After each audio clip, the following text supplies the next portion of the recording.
It seems that the gospel of today and the word of God today is about personal hygiene, but rather it includes that, but goes much deeper than that. It goes to the core teaching of Jesus on true religion.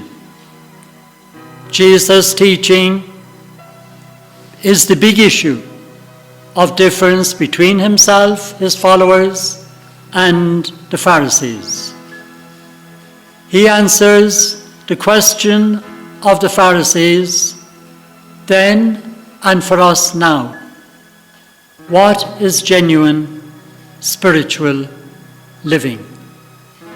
How we should be when we come into the presence of God and live our daily lives.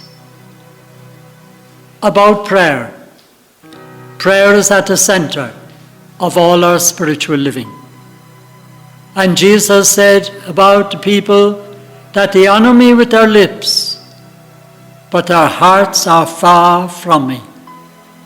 And he quotes there from Isaiah, and he applies it to the Pharisees as well. To them and their hypocrisy, their attempts to have public acclaim and recognition.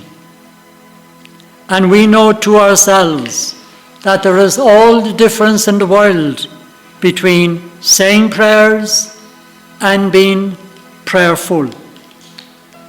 Genuine prayer must come from the heart. When we come to pray, a heart without words is better than words without heart. We recall from one of Shakespeare's plays, if I remember rightly, from Hamlet, and the king with a guilty conscience in that play says, "My words fly up, my thoughts remain below, but words without thoughts never to heaven go." In our prayer, less lip and more heart.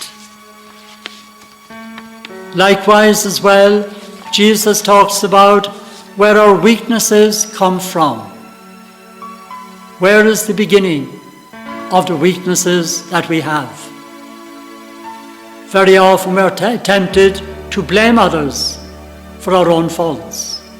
We all have a strong temptation to complain. But rather, most of our trouble and our weaknesses come from within our own hearts. And the line dividing good from bad is a shifting line. And that line runs through our heart. And genuine spiritual living must begin from our hearts. We must be made new from within. Likewise, we have today in the second reading from the letter of James.